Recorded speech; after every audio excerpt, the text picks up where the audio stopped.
Bonjour Bonjour Françoise. Patricia, Bonjour bonjour tout Françoise. le monde. Et bonjour à tous. Voilà, aujourd'hui, on va parler du territoire, toujours sous l'angle de l'analyse transgénérationnelle.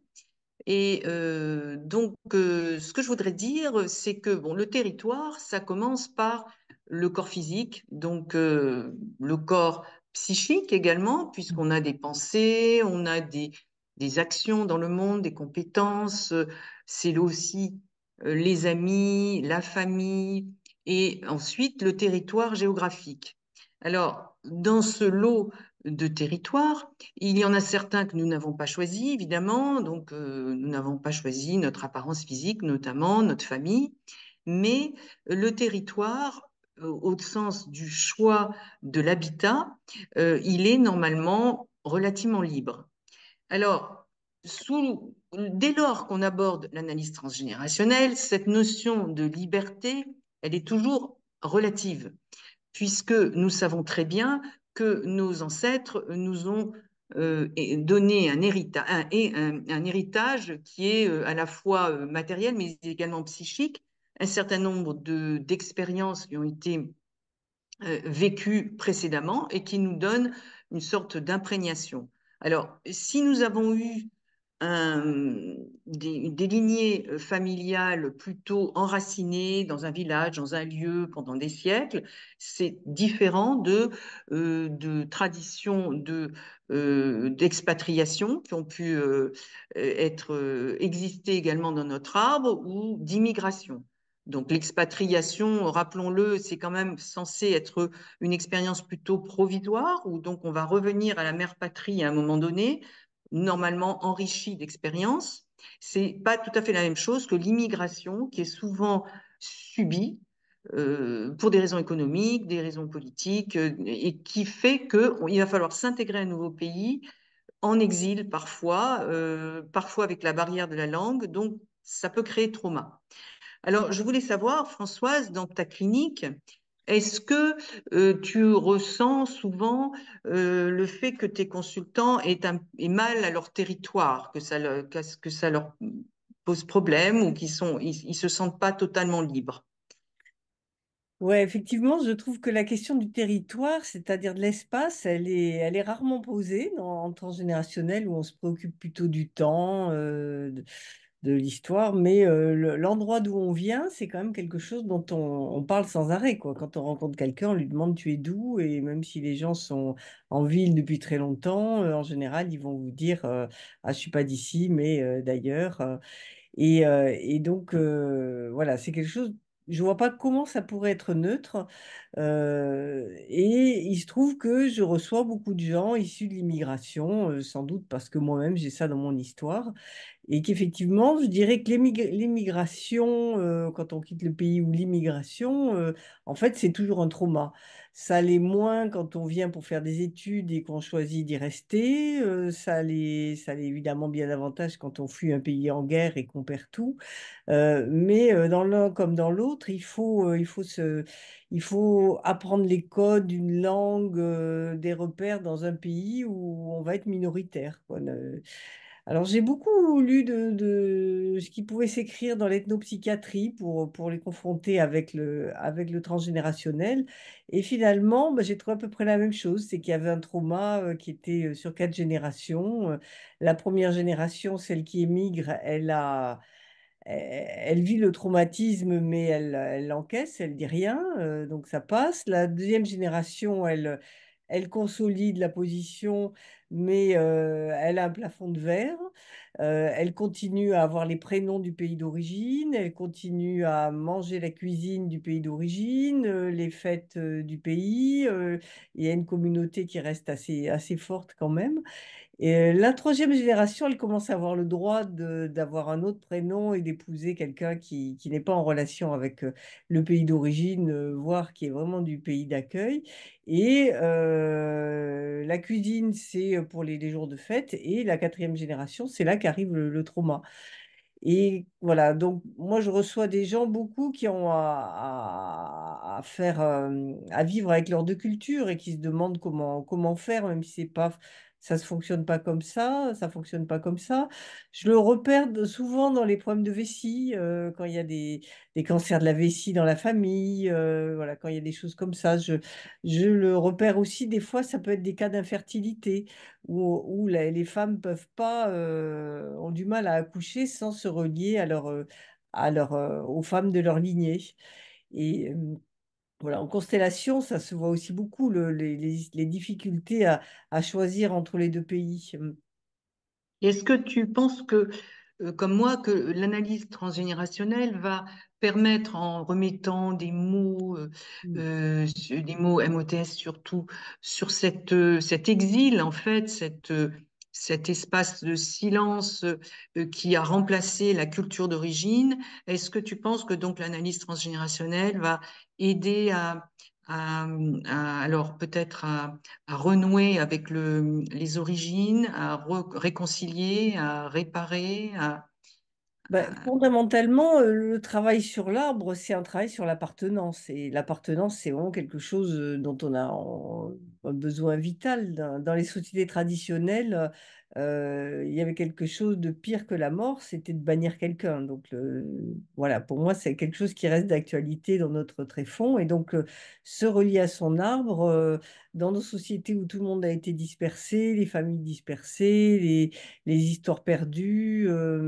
Voilà, c'est quelque chose de très pacificateur pour prendre conscience de son héritage, de quoi on est le fruit, si on a des parents issus de deux milieux différents, ce qui est quand même aussi souvent notre lot.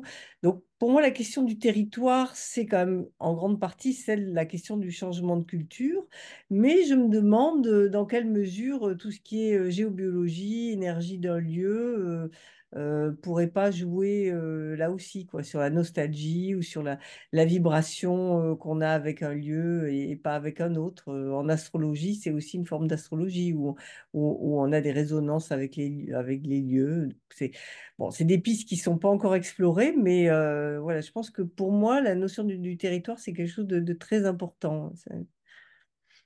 Alors, tu sais en analyse transg, on fait souvent la différence, enfin, c'est un petit peu théorique, mais entre ce qu'on appelle incorporation et introjection. Alors, l'incorporation, souvent d'un événement, donc par exemple ces immigrations dans nos arbres généalogiques, ça pourrait consister chez les descendants à en fait essayer de répéter en étant un petit peu aliéné par ça répéter sans arrêt une espèce de nomadisme. Voilà, on ne sait pas où est notre territoire, c'est celui-là ou c'est un autre, c'est pareil.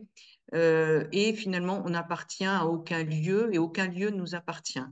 A contrario, quand l'expérience donc de migrer ailleurs ou de s'expatrier a été bien intégrée dans la famille, parce qu'il y a eu quand même une réussite liée à ça, une amélioration des conditions de vie, parfois le message dans l'arbre généalogique va être plus positif et les descendantes vont pouvoir introjecter cette identification à ces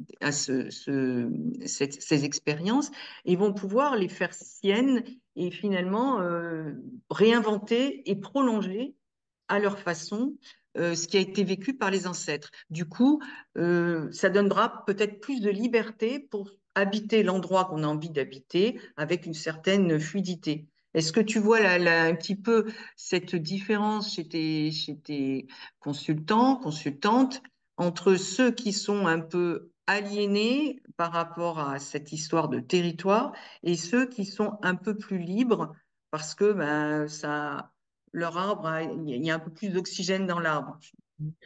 Les gens que je reçois, ils sont relativement conscients de ces histoires de territoire et ils ont renoué avec cet ancrage-là. Je connais même des gens qui ont voulu déménager, par exemple, pour quitter Paris et qui se sont retrouvés sans le savoir, à côté de l'endroit d'où venait leur famille, leurs arrière-grands-parents. Euh, Oui, c'est assez Voilà, fréquent. par rapport au nomadisme, j'ai l'impression que c'est quelque chose de qui concerne les jeunes beaucoup. Oui, On les voit partir avec leur ordinateur en Thaïlande. Et c'est un peu comme les expats. Est-ce que pour moi, il y a un moment donné, il y a quand même un marqueur très clair, c'est à quel moment on prend la nationalité du pays où on vit. Ces jeunes qui partent en Thaïlande, ils prennent pas la nationalité thaïlandaise pour autant. Ils gardent l'ancrage, la famille. Ils savent qu'ils peuvent revenir quand ils veulent, ce qui n'était pas le cas de nos ancêtres. Quand ils partaient, c'était vraiment sans retour, quoi. Et il y en a certains pourtant qui n'ont jamais pris la nationalité du pays d'accueil, quoi. Donc voilà, il y a quelque chose qui se joue et je résiste pas au plaisir de dire que quand même, quand on fait de la recherche généalogique, les dossiers de naturalisation, mais c'est des mines d'informations absolument incroyables. Donc ça montre bien l'importance quoi, qu'a la migration, le fait d'appartenir ou non à ce territoire, d'être enfin, aujourd'hui, il y a quand même beaucoup de tensions autour du partage culturel du territoire et d'être chez nous et qu'ils ne soient pas d'ici. C'est des vrais enjeux quoi, sur Exactement. En fait, dans nos arbres, on est tous traversés par effectivement tous ces mouvements migratoires, avec les traumas qui vont avec.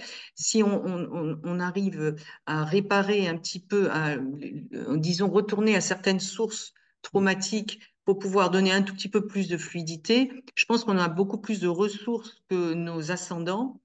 Pour pouvoir choisir notre lieu d'habitation, on voit bien que les jeunes générations sont plus libres que nous ne le sommes, d'aller habiter la planète là où ils ont envie d'être. Et ça, c'est un aspect positif c'est une nouvelle façon d'inventer l'immigration.